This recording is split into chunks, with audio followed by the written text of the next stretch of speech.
曾經憑一曲給自己的信響樂壇頒獎禮橫掃11獎嘅鍾舒漫，響入行10週年曾經2度失聲，令到歌唱事業受阻。響病情好轉之後，佢喺內地展開巡唱，繼續追夢。早前更加獲無線邀任全新歌唱節目《星秀》嘅導師。不過近日網上流傳，佢啱啱響廣州舉行第3場 Unlocking 巡唱嘅時候表現失準，唔單止聲音沙啞，中氣不足，唱到高音位嘅時候更加失音。但係佢仍然堅持獻唱到完場。事後有觀眾喺網上表示失望，質疑佢狀態欠佳，點解唔押後開 show？ 不過亦都有網民讚佢已經好努力堅持到最後。另外亦都有網民指強日日嘅佛山拼盤 show 入邊狀態仍然未見改善。對此 Sherman 日前喺社交網嗰度讚長文交代失準嘅原因，指當晚復發得好犀利，開場即刻已經肌肉抽搐，響台上無法自救，亦都冇辦法撈 show，只能夠盡力開口唱。佢又自爆多年嚟受聲帶肌肉不受控嘅問題困擾，連醫生都揾唔到根治嘅方法，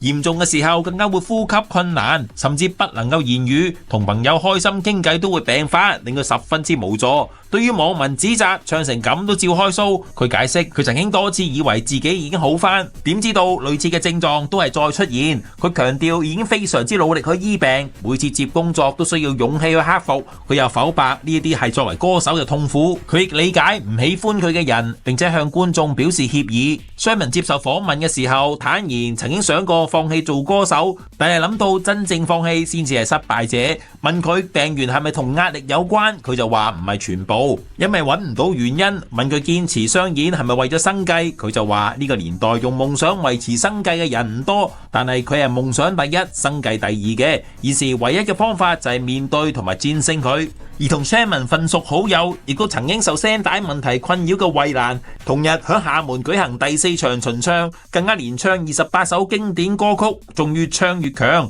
驚喜位更加有佢嘅孖生妹妹維斯登場，果然冇比較冇傷害啊！